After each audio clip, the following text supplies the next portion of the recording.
ప్రియులారా, మన ప్రభు అయిన యేసుక్రీస్తు నామములో మీకు శుభోదయం. ప్రతిదినం ప్రభుతో అనుదిన ఆత్మీయ ఆహారం. జూన్ 6 శనివారం.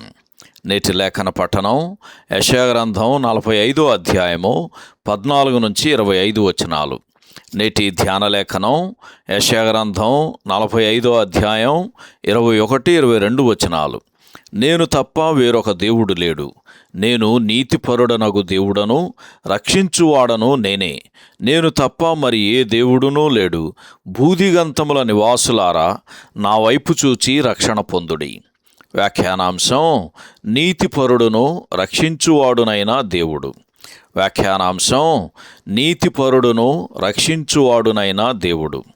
వ్యాఖ్యానం: దేవుడు తన ప్రజలను మరలా స్థిరపరచుటకు చేయుదానిని బట్టి ఆయనను సమస్త జనములు ఇశ్రాయేలు దేవా, రక్షక అని తెలుసుకుంటారు అని యెషయా గ్రంథం 45వ అధ్యాయము 15వ వచనంలో చదువుతాం.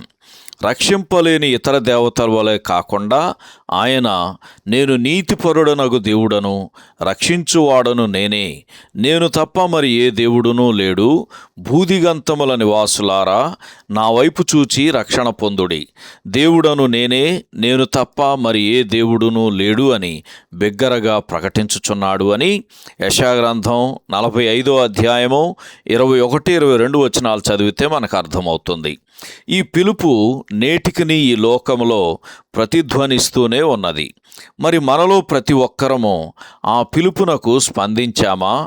విశ్వసించుచున్న మనము మన రక్షకుడగు దేవుడు మనుష్యులందరూ రక్షణ పొంది సత్యమును గూర్చిన అనుభవ జ్ఞానము గలవారై ఉండవలనని తిమోతికి రాసిన మొదటి పత్రిక 2వ అధ్యాయము 3-4 వచనాల్లో ఆశించుచున్న ఆయన స్వరమును గుర్తించగలుగుచున్నామా?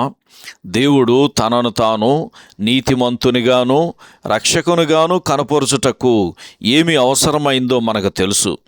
పాపము విషయములో ఆయన నీతిని సంతృప్తిపరచుటకు రావలసిన శిక్ష ఎవరి మీద పడిందో ఆయనను గూర్చి మనం ఇప్పుడు చదివిన తిమోతికి రాసిన మొదటి పత్రిక 2వ అధ్యాయము 5వ వచనంలో, దేవుడొక్కడే, దేవునికిని నరులకును మధ్యవర్తియు ఒక్కడే, ఆయన క్రీస్తు యేసను నరుడు.